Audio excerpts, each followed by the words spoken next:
بھائی عاصم مرحوم کے اندر کتنی خوبیاں تھیں اس کا ہمیں اندازہ ہی نہیں تھا. یہ تو اس دن پتہ چلا جس دن ان کا انتقال ہوا. تو حضرت مولانا تاج میر صاحب دامت برکاتہم فرماتے ہیں کہ بڑے بڑے لوگ ان سے ملنے آتے تھے، کہ تو سب کو پتہ ہے. تو جب وہ لوگ ملنے آتے تھے تو یہ چھپ جاتا تھا، اور اس کے الفاظ کیا تھے کہ بابا اللہ تعالیٰ نے آپ کو عزت دی ہوئی ہے تو میں آپ کی عزت سے حصہ کیوں لوں. کتنی عجیب بات. حالانکہ خود بھی اچھا آدمی تھا، کہتا تھا آپ کی عزت میں سے میں حصہ کیوں لوں. اور ہمارا حال کیا ہے؟ ہمارا باپ اگر کوئی بڑا آدمی ہو نا تو خود بھلے حال یہ ہو کہ نہ کام کا نہ کاج کا اور دشمن اناج کا، منڈ کے کھاتا ہو کام کوئی نہ کرتا ہو. لیکن جب کوئی آدمی ملنے آئے گا، جب کسی جگہ بیٹھے ہوں گے تو میں بھی ذرا نظر آ جاؤں، تھوڑا سا شو آف. یاد رکھیے گا بھائی، وہ نوجوان تو تھا اسی زمانے کا، مگر جو اس کی سوچ تھی نا وہ پرانے زمانے کے اولیاء کی تھی، عام آدمیوں کی نہیں، اولیاء کی. کیوں؟ اس لیے کہ پہلے زمانے کے جو لوگ تھے، خاص طور پر اولیاء اللہ، وہ چھپنا پسند کرتے تھے. میں چھپ جاؤں، میرے بارے میں میری اچھائی کا کسی کو پتہ نہ چلے. اور اب کیا ہے؟ اب چھپنا پسند کرتے ہیں. پہلے چھپنا پسند کرتے تھے اور اب کے لوگ چھپنا پسند کرتے ہیں کہ میں چھپ جاؤں. فیس بک پہ، ٹویٹر پہ، واٹس ایپ پہ، یوٹیوب کے اوپر، ہر جگہ میں ہی میں نظر آؤں، میں. بات سمجھتے ہو؟ لیکن افسوس کی بات یہ ہے کہ اتنا زیادہ اپنے آپ کو چھپانے کے باوجود جب ان کا انتقال ہوا، آج ان کو ساری دنیا جانتی ہے. جہاں جہاں مولانا طارق جمیل صاحب کو جاننے والے لوگ ہیں، وہاں سب کو پتہ چل گیا کہ عاصم جمیل کون تھا. لیکن افسوس کہ اب وہ ہمارے درمیان میں نہیں. اب وہ ہمارے درمیان میں نہیں. کاش کہ ہمیں کچھ پہلے پتہ ہوتا تو ان سے کوئی دعائی کروا لیتے. اب یہ بات بھی بہت سارے لوگوں کو چبھے گی، سمجھتے ہو؟ دیکھا ہوگا آپ نے کہ جنازے میں ہزاروں لوگ تھے، ہزاروں،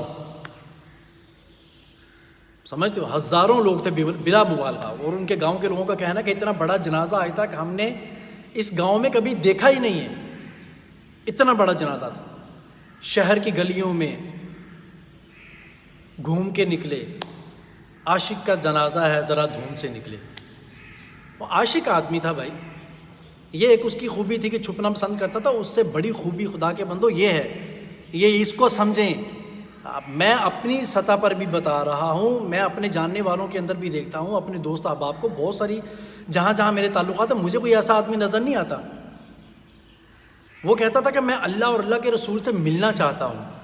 اللہ کے عشق، یہ حضرت مولانا طارق جمیل صاحب کا بیان آپ لوگوں نے سن لیا ہوگا کہ اللہ کے عشق کے بارے میں اللہ کا نام سن کر کسی انسان کا تڑپ جانا یا بیہوشی کے عالم میں چلے جانا، سمجھتے ہو؟ وہ چھوٹی بات نہیں ہے. اور سونے اور چاندی کو پیچھے کر کے یہ کہنا کہ مجھے اس کے مقابلے میں موت زیادہ محبوب ہے. کیوں محبوب ہے؟ کیا آتا ہے کہ تحفۃ المؤمن الموت، کہ جو موت ہے یہ مومن کے لیے تحفہ ہے. تو تحفہ یہ ہے نا کہ وہ اللہ تعالیٰ سے اس کی ملاقات ہو جاتی ہے. بات سمجھتے ہیں بھائی؟ یہ بہت بڑی خوبی ہے. یہ ایسی خوبی ہے کہ جس کو اللہ تعالیٰ نے قرآن پاک کے اندر بھی بیان کیا.